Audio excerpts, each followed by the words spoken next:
welcome to Studio 77 today. I just wanted to show you, I found this awesome heirloom that my grandfather left to me, and it was from when he was in a watercoloring class.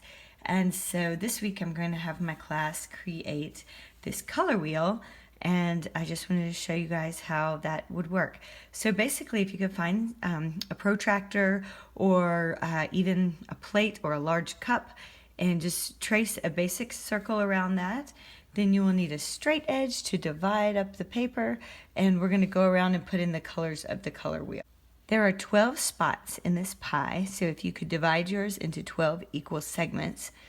And then I would like you to start with your watercolor paints. Very carefully fill in the primary colors, and you probably know that from long ago, but you have your primary color yellow here. Then let's go over 1, 2, 3, 4 slots.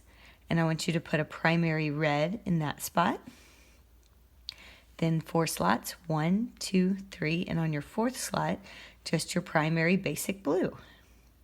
So you should have 1, 2, 3, the 3 primary colors filled in. After you've completed that, we're going to make different shades using different pieces of the other primary color to help. So, as you know, blue plus yellow equals green. There are different shades of green. So this shade here, the one next to your blue, is going to be your shade of green that has the most blue in it. So you will take in your paint palette yellow and blue and mix them together, but make sure you're putting more blue into this one. You'll probably want to wait until your blue dries before you start painting this down, or just make sure to leave a small crack of a line here so they don't run together. Next, you're going to create your basic green by mixing equal parts yellow and blue. This is your secondary color. And finally, you're going to create your green yellow, which is blue, a very small bit of blue, plus green, plus your yellow, and that equals your light green yellow here. So now you have a secondary color, you have your 2 primary colors, and then these 2 right here are your tertiary colors. It's spelled T-E-R-T-I-A-R-Y, tertiary, meaning third. And you actually have 2 of these tertiary colors in between each primary color. So let's go over here. We have our yellow and we have our red, so we're going to work in between. Let's start with mixing our bright orange here in the middle. So equal parts yellow and equal parts red equals your orange. That is your secondary color. Next, you will mix your primary color red with your with your primary color yellow, but you're going to put more red in, and that's going to give you an orange-red shade. And it looks like he mixed in a little bit of blue into that one, but it should be a darker orange red, almost a burnt orange right here. And that's going to be your tertiary color.